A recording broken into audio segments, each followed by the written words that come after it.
The regular meeting of the Mishawaka Common Council for Monday, July 7th, 2025 will come to order. Good evening. Those of you who are in attendance, we are pleased to see you. If you would, please take a moment to check your cell phone to make sure that you have placed it on silent or vibrate.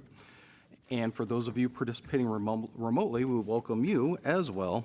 Members of the public are asked to place their microphone on mute during the meeting.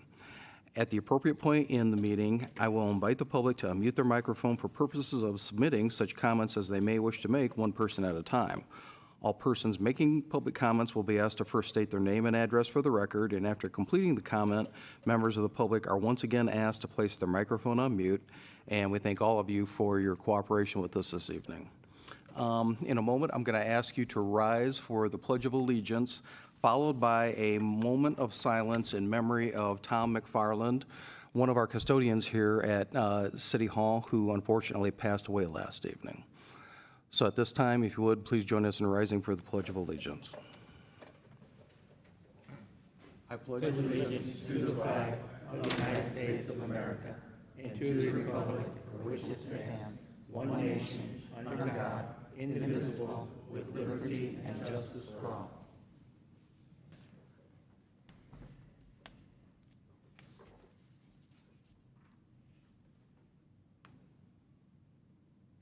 Thank you. And at this time, I believe that Ken Prince, on behalf of the administration, has some additional thoughts to share with regard to Tom's unfortunate passing. Thank you, Mr. President, and thank you to the council for this opportunity. Needless to say, we were very saddened to learn of Tom's passing. It's really shocking when he went home from work on Thursday for the holiday weekend and then died very unexpectedly. He was only 68 years old. Tom worked in Central Services as a janitor and was most recently assigned to the first floor of City Hall. Tom became a familiar and friendly face to all who passed through our building, whether he was directing visitors, helping guide delivery drivers, or simply greeting employees with "How you doing?" That's constantly when I came in. He constantly was a greeter and a talker, and really made you feel at home here in City Hall. He had that sense of calm, kindness, reliability. He was known for handling anything, that special request with a smile. Tom's quiet presence and dependable spirit made a lasting impact on those that worked alongside him. He served with humility, heart, and will be deeply missed by the city and our Mishawaka family.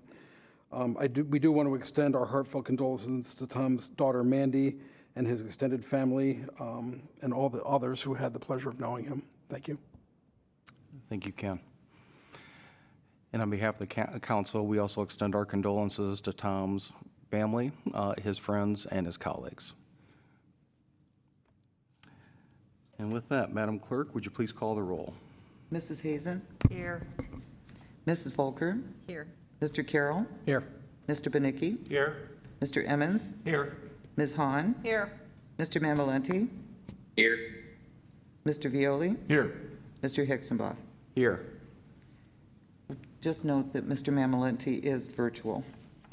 Thank you. The record will reflect then that we will have all roll call votes this evening. Approval of the minutes of our regular meeting of June 16th, 2025. Are there any additions or corrections? Then hearing none, the minutes will stand approved as received from the clerk's office. Petitions, communications, remonstrance, and memorial. Yes, Mr. President, we have petition number 2025-07 to the honorable members of the Common Council. This is a petition to rezone from C1 General Commercial to R1 Single Family Residential, 303 West 6th Street.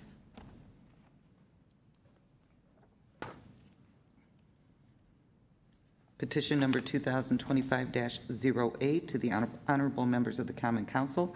Petition to rezone from I-1 Light Industrial to R1 Single Family Residential, 3418 York Street. Petition number 2025-09 to the honorable members of the Common Council. This is a PUD amendment to allow for reduction in landscaping, building and pavement setbacks, and planting area widths, northwest corner of Cleveland and Capitol. Thank you. This evening, we have no report of any special committee, no ordinances on first reading, nor any resolutions, so we'll move right into ordinances on second reading. Proposed ordinance number 2025-12, an ordinance of the Common Council of the City of Mishawaka authorizing special utility service contracts for economic development and customized utility needs. The petitioner is requesting postponement. Thank you. At this time, the chair will entertain a motion to postpone second reading and public hearing on proposed ordinance 2025-12 as requested by the administration. So moved. Second. Thank you. A motion has been made and seconded to postpone second reading and public hearing on proposed ordinance 2025-12 at the request of the administration. Any additional questions or comments from the council? Then hearing none, Madam Clerk, would you please poll the council? Mrs. Hazen? Yes. Mrs. Volker? Yes. Mr. Carroll? Yes. Mr. Benicki? Yes. Mr. Emmons? Yes. Ms. Vaughn? Yes. Ms. Hahn? Yes. Mr. Mamalenti? yes, Mr. Violi? yes, Mr. Hicksonbaugh? Yes. Vote is 9-0, passes. Proposed ordinance number 2025-14, an ordinance to establish 121 South Main Street as a local historic landmark within the city of Mishawaka, Indiana. Thank you. May we have the committee report, please? Yes, Mr. President, to the members of the Common Council of the City of Mishawaka, your Committee on Land Use Planning, to whom was referred the matter of proposed ordinance number 2025-14, report that they have examined said matter and that in their opinion it should be adopted. This is signed by the members present, and I move for its acceptance. Second. Thank you. A motion has been made and seconded to approve the committee report. Any additional questions or comments from the council? Then at this time, Madam Clerk, would you please poll the council on the committee report? Mrs. Hazen? Yes. Mrs. Volker? Yes. Mr. Carroll? Yes. Mr. Benicki? Yes. Mr. Emmons? Yes. Ms. Hahn? Yes. Mr. Mamalenti? yes, Mr. Violi? yes, Mr. Hicksonbaugh? Yes. The motion passes 9-0. Thank you. With that, we will move into second reading and public hearing on proposed ordinance 2025-14. Anyone wishing to speak in favor, if you would, please come forward to the podium. Good evening, Krista Hill. I'm the Secretary of the Historic Preservation Commission, and the Historic Preservation Commission at its June 3rd meeting heard HPC 25-01, that's our number, not yours, which was a request for local landmark for 121 South Main, which is now known as the Mishawaka Historical Museum, although as Pete will share with you later, it has had quite the history of businesses in its over 100 years. The commission recommended approval with demolition as the only restriction. This is to say that changes to the building, such as a second floor or covering the windows with an approved downtown material such as brick, could be done without HPC approval. The building, built in 1898, is to be known as the Wambach Building, and I will let Pete DeKeever provide additional details that he so thoroughly researched, and we so much appreciate that we have someone committed to the history of Mishawaka in the downtown to go through city directories and find all these businesses that maybe were only there for a year, and does anyone remember? Maybe they don't remember, but when they hear that, they say, oh, yes, that's where I believe Luann Welsh, who's on the HBC, said she bought her letter jacket from one of the businesses that was in there. So it helps people remember those things when you hear them again, if you didn't remember, all those years ago. So I will let Pete provide those details, and that those provide the context to the structures and survey areas associated with individuals or social groups of historic importance, which is criteria 2 as established, by the Historic Preservation Commission. So I'll turn it over to Pete, unless you have any questions for me before I do that. Thank you. Are there any questions for Krista? Thank you. Okay. Anyone else wishing to speak in favor? If you would, please come forward. Good evening. I'm Pete DeKeever, president of the Mishawaka Historical Museum, located at 121 South Main Street. It's my pleasure to present to you the Wambach Building for approval as a local landmark. The Wambach Building meets criterion number 2, as Krista mentioned, because of its association with individuals or social groups of historical importance. The Wambach Building was constructed in 1898 by Christian Wambach, who owned the 2-story building to the north that still stands, known today as 119 South Main. Wambach was an immigrant from Hesse-Kassel, Germany, and came to Mishawaka in 1866. He worked in A.B. Judson's General Store, started in the shoe business, and opened his own shoe store at 119 South Main. Wambach is illustrative of the important Mishawaka theme of immigrants beginning businesses. We think of Kamm and Schellinger as examples, but there were others, like fellow German Christian Wambach. Germans were a major immigrant group to Mishawaka before and after the Civil War.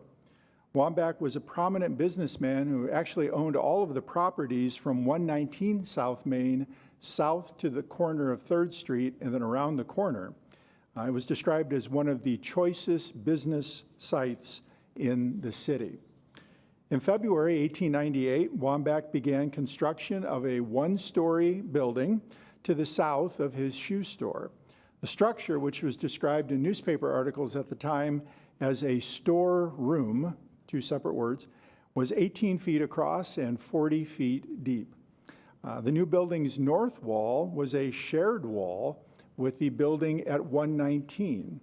Not next to each other, they actually have the same wall. The Wambach building's front entrance at the time was centered between 2 large windows. Smaller windows were on either side of the entry vestibule, and along the roof line, there were decorative metal trim, a central pedimented gable, and 2 urn-like decorations at both corners of the Main Street facade. And I wish we still had those today, but I'm sorry, those are gone. The building was completed by early March. Its first tenant was a paint and wallpaper store.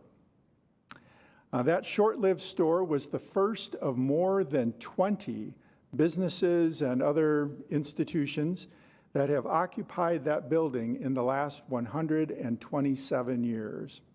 Others followed, including the South Bend Tribune's Mishawaka office from 1899 to 1910, a Singer sewing machine dealership from 1912 to 1914, and the South Bend News-Times Mishawaka office from 1914 to 1916.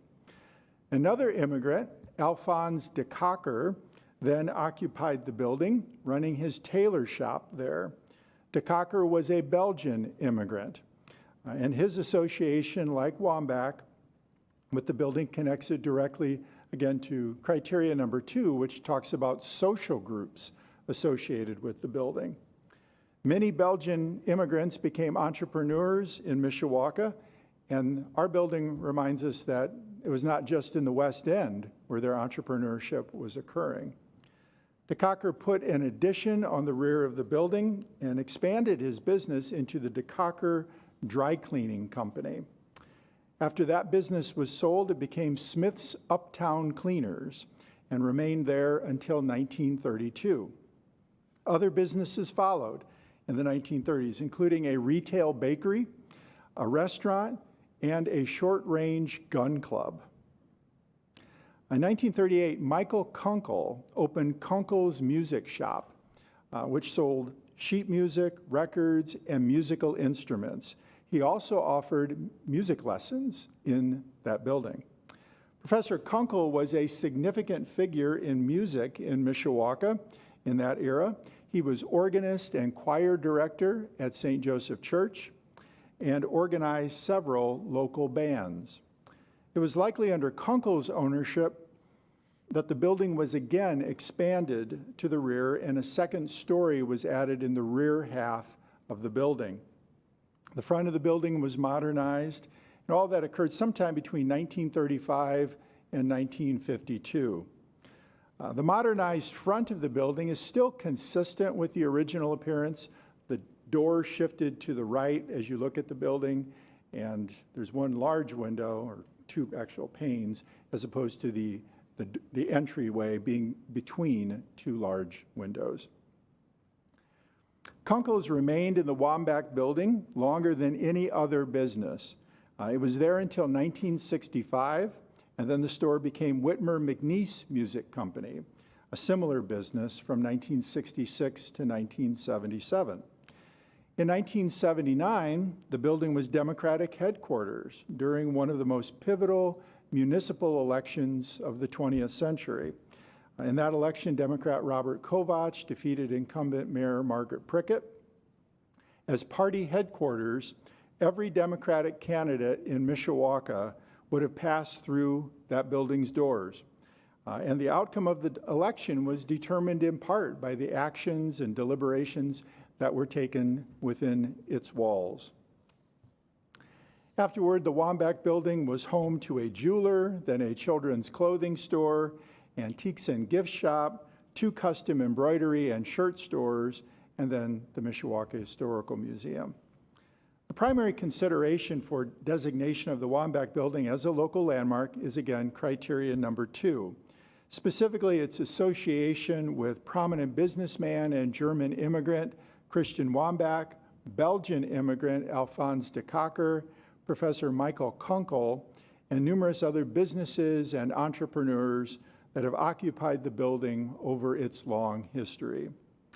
And of course, it's also significant because of its association with the 1979 election. The building represents a cross-section of the varied commercial enterprises that have been part of downtown since 1898. Its occupants and owners reflect the challenges and successes of entrepreneurship in Mishawaka. The Wambach Building is one of approximately 10 buildings in the downtown historic core that date to the 19th century. 4 of those buildings are on the west side of the 100 block of South Main Street. The Wambach Building contributes to the historic character of its streetscape. To become a local landmark, a building only needs to meet one of the 5 stated criteria. Criteria number 2 is about the history and individuals and groups associated with the building, and that is what the Wambach Building meets. Over the past 34 years, the city of Mishawaka has declared just 30 buildings or properties to be local landmarks. 25 of them were built as houses or apartments, and all but one of them retain that use today. The city's list of local landmarks includes no schools, no churches, and no buildings erected for a commercial purpose. It also includes no buildings in the 4 blocks of the downtown's historic core. The Wambach Building would set an important precedent for the long overdue designation of other commercial buildings and downtown buildings as local landmarks. Establishing the Wambach Building as a local landmark under criteria number 2 opens the door to other historic commercial buildings associated with prominent individuals or businesses or social groups. Buildings that may not be outstanding or notable for their architecture or have been altered from their original appearance.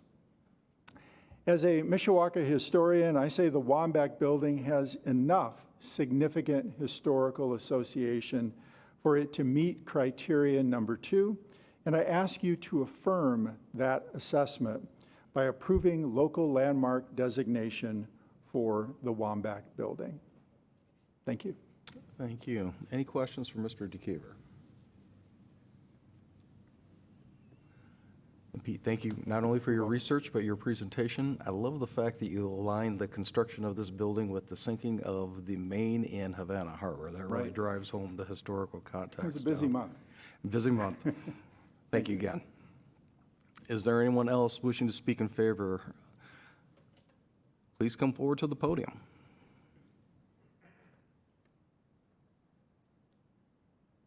Good evening, John Rogeman, Corporation Counsel for the city, but I'm really here as John Rogeman of 3811 Fernhill Drive. So if you can go to page 39 on that information there. There you go. The lady in the middle of that picture, which was taken in 1915, it was a lady named Clara Fetters. And she ended up marrying William Rogeman, so that is my grandma right there. And I thought it was really something to see. And it answered a question that I had during Pete's research, because I've seen the picture before, and I noticed that in the window, you can see the United Methodist Church. And I've done enough research. She worked for South Bend News-Times, which their office, I always understood, was right here on Lincoln Way. And I said, how could they get the reflection of that? Well, now I understand from Pete's research that News-Times was in this building from December of 1914 through January or February of 1916. So imagine, since this picture, they're not wearing heavy coats, this was probably taken in 1915. So I thought that was an interesting thing. Now, also, during my research, I also found out that the phone number for this company was 10. So, just 10. Didn't have many phones back then. Just one other thing about my grandma Rogaman. There was a contest done by the Moose Club, which I don't know exactly what year, but it would have probably been in the 19-teens, because Mayor Gaylor was the mayor at that time. And she won most popular young lady in Mishawaka. And get this, her total votes, 10,509. And Mr. Hicksonball, your last election, you had 2,785. Now, let's put it in context, Rogue. I tied for first with Mammals. Yes, so- you tied with Mammals, so. No, I just thought that was interesting that they would get that much interest in voting. Absolutely. And also, that was a long time ago. But anyway, I just thought you would get a kick out of that, pardon it, so, Absolutely. Thank you, John. Any questions for Mr. Rogerman? thank you. Thank you. Is there anyone else wishing to speak in favor? If you would, please come forward. Then is there anyone participating remotely? Oh, Madam Clerk. Up and going to the podium, I will, when it was Democratic headquarters, Chick Klein was the county councilman for part of Mishawaka, and he resigned from the county council, and a special election had to take place, and it took place in that very building. And I ran for county council. It was in my early 20s, working in the clerk's office, and C.J. Witz ran, and another fellow ran, and I lost. And C.J. Witz won. C.J. is the mayor's granddad. So yeah, there is some history in that building. Thank you. Is there anyone else wishing to speak in favor? Then is there anyone participating remotely who wishes to speak in favor? Is there anyone with us this evening who wishes to speak in opposition? Please come forward. And is there anyone participating remotely who wishes to speak in opposition? Are there any council members who wish to speak? Ms. Hahn. Again, just to echo what Ms. Hill said, thank you for doing the research. I know it takes a lot of time, but, to bring that here and to shed a little history on what has made Mishawaka all these years with the immigrants from not only, like you said, the West End, but Germany and Italian immigrants. And as Mr. Rogaman told that story, it made me remember my grandma also operated a store out of this building. And I have fond memories of that. And when Mr. Rogan was just up here telling his story, I noticed everybody in the room was smiling. And those are just the little things that make historical preservation important and kind of make us continue on the Mishawaka way. So thank you for bringing that to our attention. I do hope it sparks a little flame maybe for some other local historic building owners to go down this path and apply for landmark status. So thank you for that information tonight. Thank you. Mrs. Volker. Thank you very much. Pete, I want to thank you, just like Lacey did, for all the hard work that you always do when you put together your applications, and this one in particular, of course, strikes home with so many people. And I also wanted to thank Krista. You are the behind-the-scenes person that puts all of this stuff together to make sure that we have all of our I's dotted and T's crossed so that an application can move forward. And you've done a really great job, as we've moved forward as a commission, and I just wanted to commend you for that. I wanted to also echo Lacey's comment about the use of demolition as the only restriction on the property. That is unique, something that we have not allowed in terms of designating something as an historic district, and that might make historic preservation a little bit more palatable for people who are concerned about not being able to, or more palatable for business owners that want to have flexibility with their buildings. So I think that it's a good precedent, or an interesting precedent that we're setting here with this landmark, potential landmark, and just wanted to point that out, and of course, I'll be supporting it. Thank you. Thank you. Other comments from the council? Then I'll add briefly, again, I appreciate the work that went into this on the part of staff and Mr. DeKeever.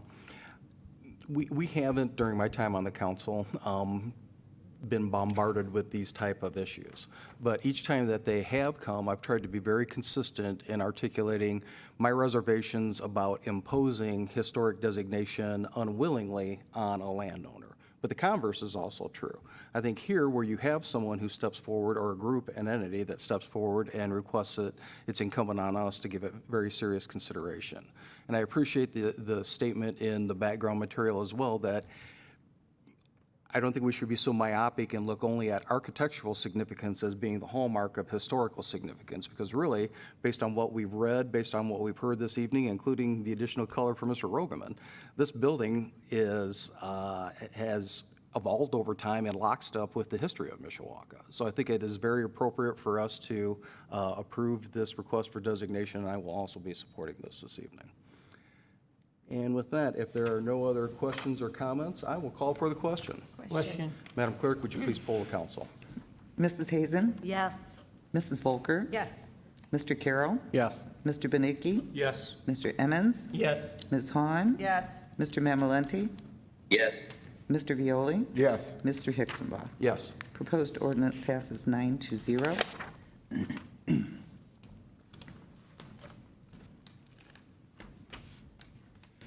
Proposed ordinance number 2025-15, an ordinance of the Common Council of the City of Mishawaka, Indiana, authorizing payments in lieu of taxes. Stoneleaf Reserve LP. Thank you. May we have the committee report, please? Thank you, Mr. President. To the members of the Common Council of the City of Mishawaka, your Committee on Budget and Finance, to whom was referred the matter of proposed ordinance number 2025-15, report that they have examined said matter and that their opinion should be adopted. This is signed by the entire committee, and I move for its acceptance. Second. Thank you. A motion has been made and seconded to approve the committee report. Any additional questions or comments from the council? Then hearing none, Madam Clerk, would you please poll the council on the committee report? Mrs. Hazen? Yes. Mrs. Volker? Yes. Mr. Carroll? Yes. Mr. Benicki? Yes. Mr. Emmons? Yes. Ms. Hahn? Yes. Mr. Mamalenti? Yes. Mr. Violi? Yes. Mr. Hixenbaugh? Yes. Committee report passes 9-0. Thank you. And with that, we will move into second reading and public hearing on proposed ordinance 2025-15. Anyone wishing to speak in favor, if you would, please come forward to the podium and begin by stating your name and address for the record.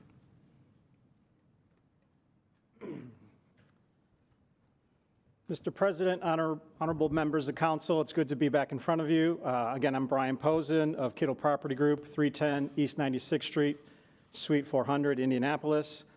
We are here presenting Stoneleaf Reserve with the request for pilot program in support of our proposed development of 15503 Douglas Road into senior apartment housing.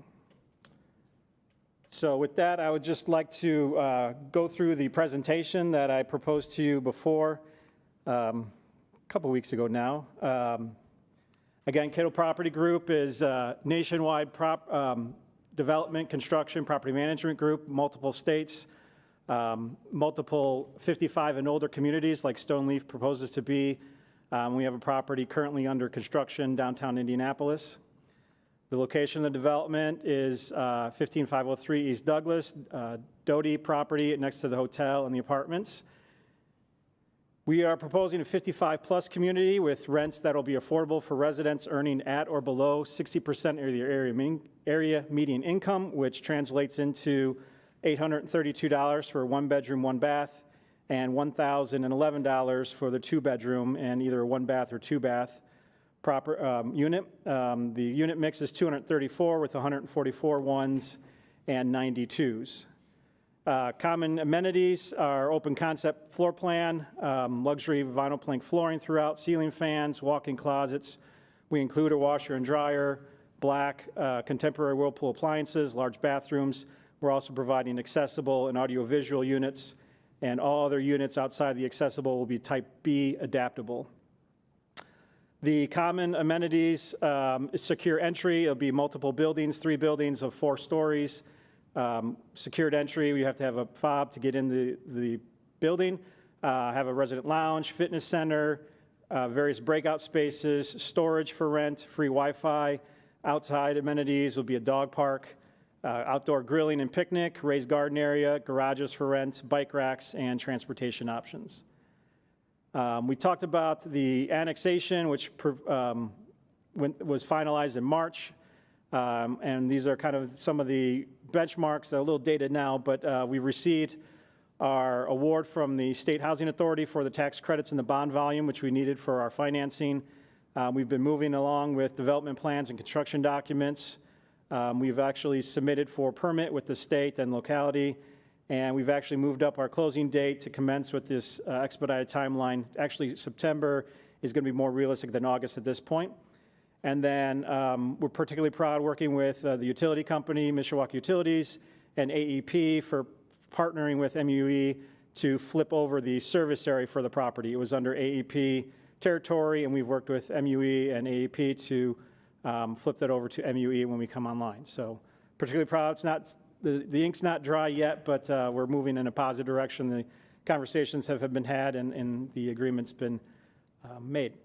So kind of outlining the pilot, the payment in lieu of taxes, we've gone through this process on other communities and other municipalities, and coming up with a number that we've proposed is based on the residential rental income minus vacancy losses, and there's a proposed service charge. We initially proposed a lower service charge to staff and council, and upon further agreement, we moved that up to better relay with everyone's desired hopes and kind of covering city services, which we'll still we'll address here in a minute. So the payments would increase annually. It'd be a 20-year term, and that would be memorialized in an agreement. And so why we're asking for the request is most, if not all, proposed affordable housing request some sort of local assistance with pilot or abatement being the most common. It's essential because we're not able to raise the rents. We're set by HUD levels. And so even though expenses go up, we cannot raise the rents arbitrarily. So that operating cost gets a little pinched, and it allows us to also request a greater mortgage to bridge that gap of providing affordable housing, but still having to deal with construction costs and other costs to bring the property online that are non-discriminatory of affordable uses. So the approximately $100,000 would be the tax impact for any city portion of the assessment and the property tax cap.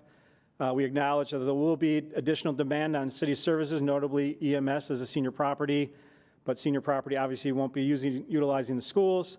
Fixed amount allows us to use better planning, and we're willing to exceed that 2.5 service charge because of our great relationship with the city and staff, and just with this process of bringing this property nearly to life. So, and it kind of outlines the agreement for to prevent future asks. It's memorialized, and the agreement I'm sure you've reviewed talks about that full 20-year amount, so there's no surprises, and we can't come back and complain later because it's already in the agreement.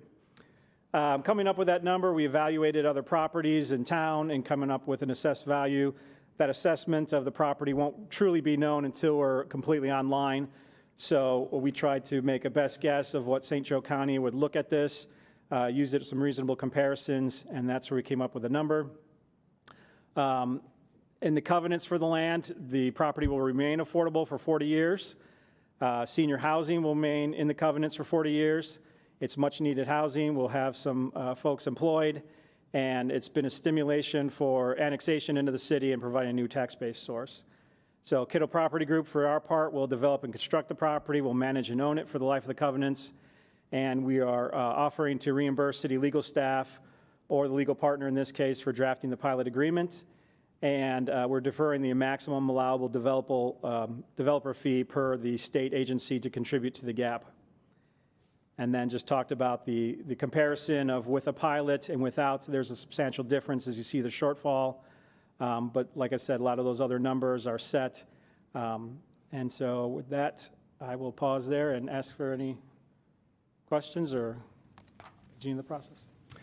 Thank you. Any questions from the council? Mr. Carroll. Thank you, Mr. President.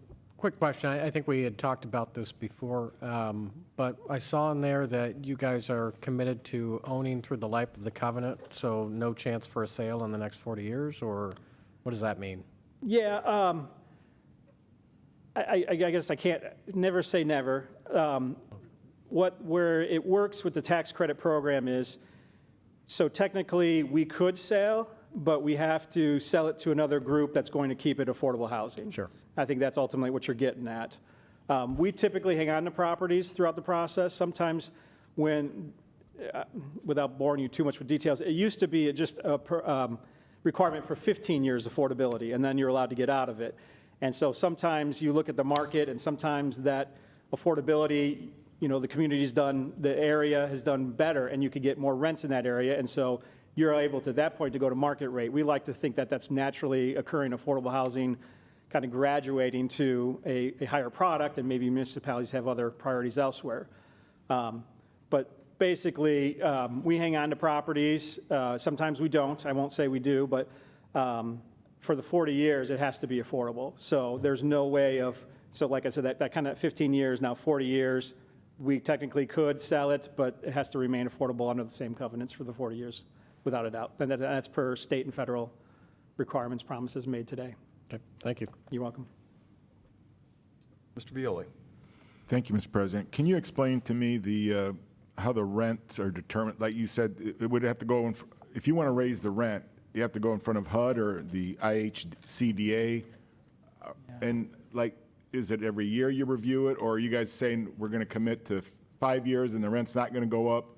But, Yeah. But how, walk me through this whole process, please. Absolutely. So we target 60%, and that's a HUD standard, and that's issued once a year from HUD, and that sets the rents. And that can go up and that can go down. So actually, St. Joe County, since 2024 to 2025 rents are now available. That actually came down 1%. So typically, they stay either consistent or raise up, and they're non-negotiable. So we have to, HUD sets it, there's no negotiation. And it's once a year, it Once gets a year. reset no In matter March what. and April, it comes out and says, from this date forward, these are the rents. We have to go back and certify and, work with our tenants at that time, but can't go above that number. It could be less than that. If someone's making less than that, they can qualify, but can't exceed it. And if you guys wanted to raise it above that, can you do that? You can't even do that, can you? No, that's tied to the tax credit and to the program. Okay, thank you. You're welcome. Ms. Hall. You mentioned it will bring some jobs to the area. Do you Yeah. know approximately how many, and if they will be full or part-time?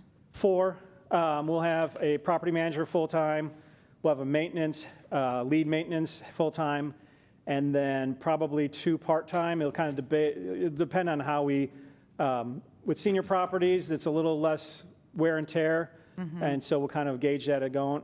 I could see probably more realistically, the assistant property manager probably would be a full-time position. And so we'd have 2 full-time in property management, a full-time maintenance, and probably a part-time maintenance to kind of at least start things off. Okay, thank you. You're welcome. Mrs. Volker. Thank you. I just had a quick question. You mentioned that, hi, thanks for your presentation. Yes, Good to see you again. Likewise. I noticed that you mentioned the state housing authority, Indiana State Housing Authority, and I was wondering, do you have any relationship with the Mishawaka Housing Authority? Or would Not you? yet. But you will We will, have a absolutely. relationship with the Mishawaka? Absolutely, and that'll be once typically, once we get closer to coming online with residents, we'll work with the housing authority.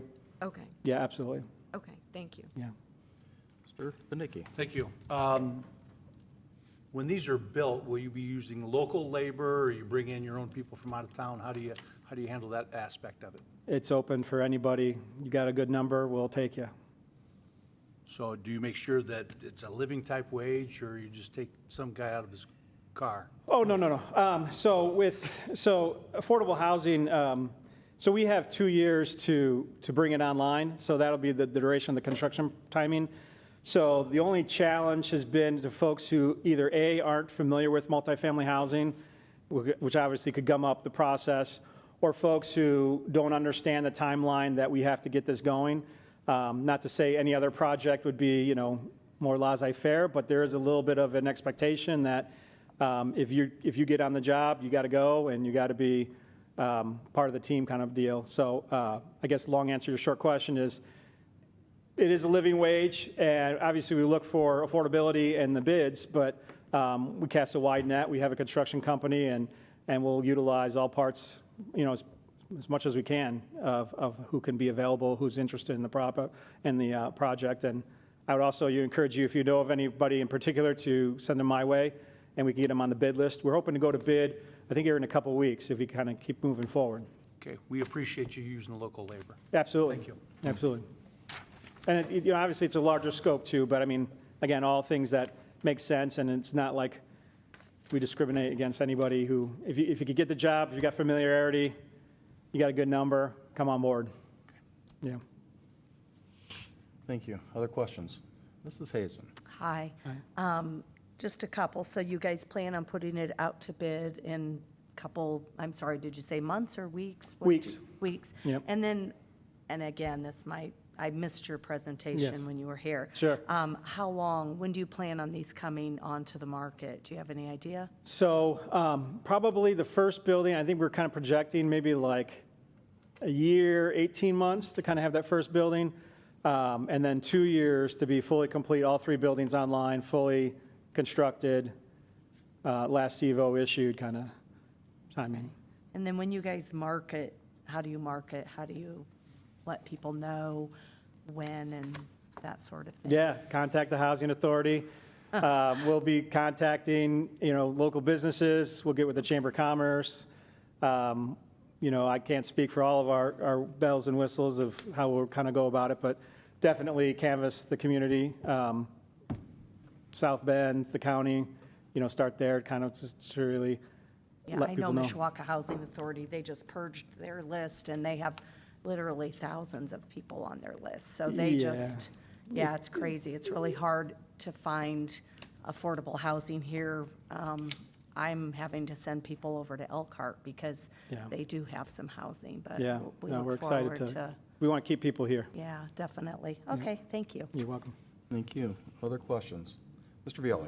Thank you, Mr. President. Just to make sure, the normal, it's 2%, but for us, you're going to do, is it the service fee or whatever, 3.85? What was that? Is that correct? That's what it's not memorialized in the agreement, but that's what it kind of works out to as far as how we calculate it. It came up with that page I showed you. We're just kind of coming up with a starting point that made sense on your side with that 100,000, and then to Yeah, I think it's 3.85, is yeah. that right? Okay.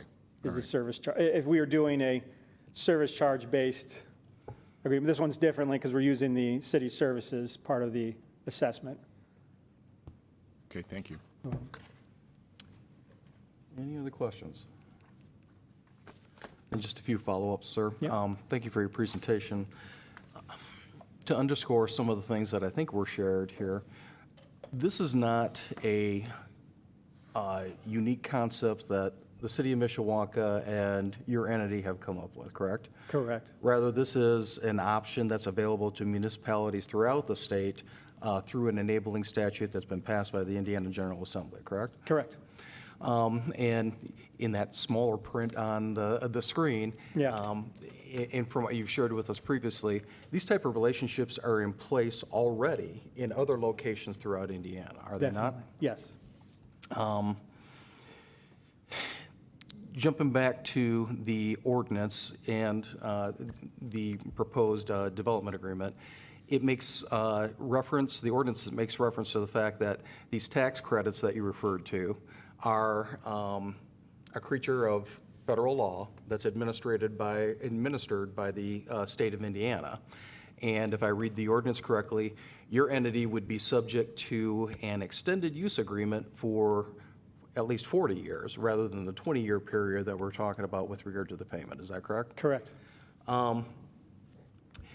And under the terms of that extended use agreement, you're obligated to make these units available for rent by individuals who are at least 55 years of age and whose incomes are average at least 60% of that applicable area median income that you talked about with my friend, Mr. Violi.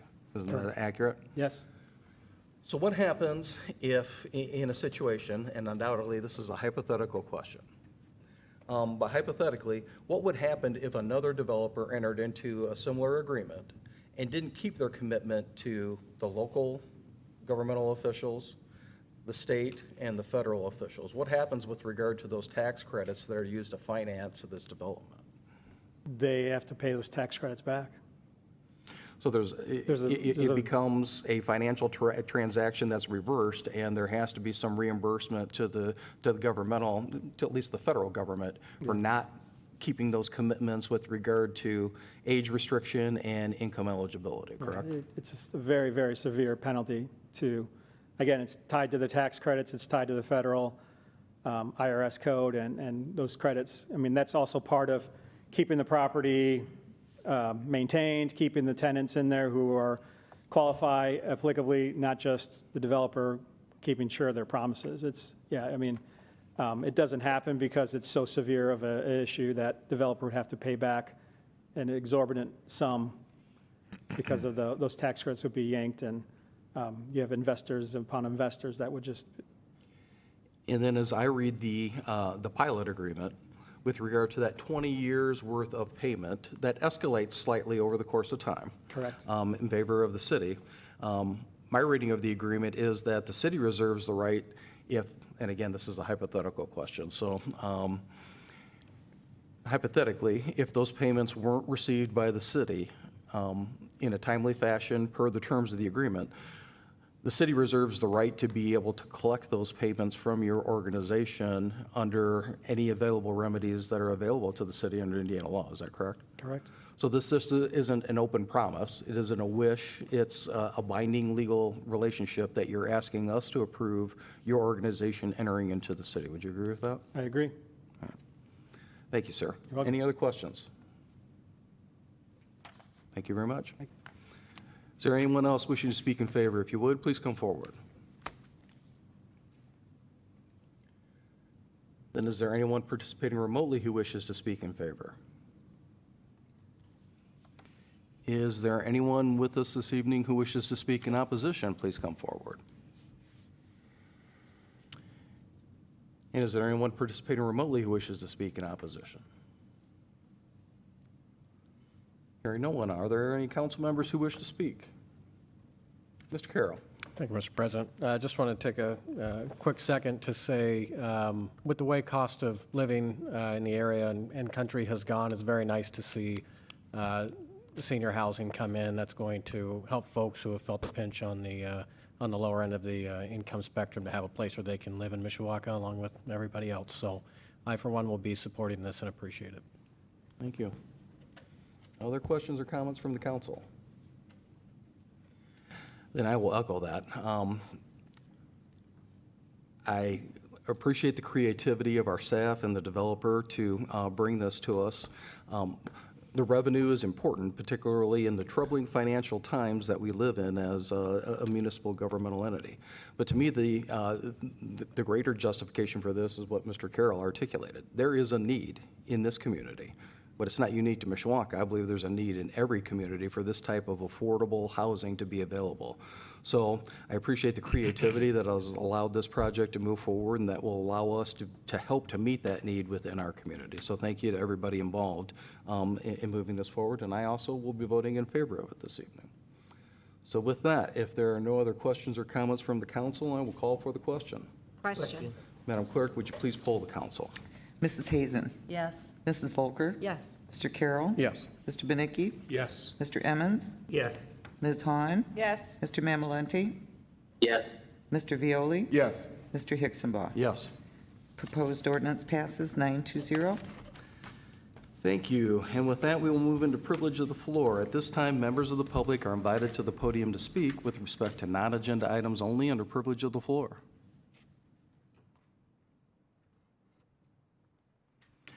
Seeing no one, is there anyone participating remotely who wishes to speak under privilege of the floor? Hearing no one, we will move into unfinished business, of which there is none. New business, is there any new business to come before the council? Mr. Emmons. Thank you. Excuse me. Thank you, Mr. President. Just a reminder that the First District Neighborhood Meeting will be held on the 17th of July, and our guest speaker will be the Corporate Consul, Mr. John Rogelman will be our guest speaker there, kind of updating on different things in Mishawaka on legal aspects, so it should be quite interesting. John is a good speaker. He's also very talented, and he can interject some jokes once in a while, too. So it should be an interesting meeting, so we look forward to have anybody there. From Mishawaka, you don't have to be in the First District. You're all welcome. And the bakery will be open in time for donuts to be served from the West End Bakery on the 17th. So look forward to seeing everyone there at St. Babel's, 7 o'clock, the 17th of this month. Thank you. Thank you, Mr. Emmons. Mr. Carroll. Thank you, Mr. President. To follow up with the First District, the Second District will be meeting this Thursday with its Neighborhood Watch and Community Meeting.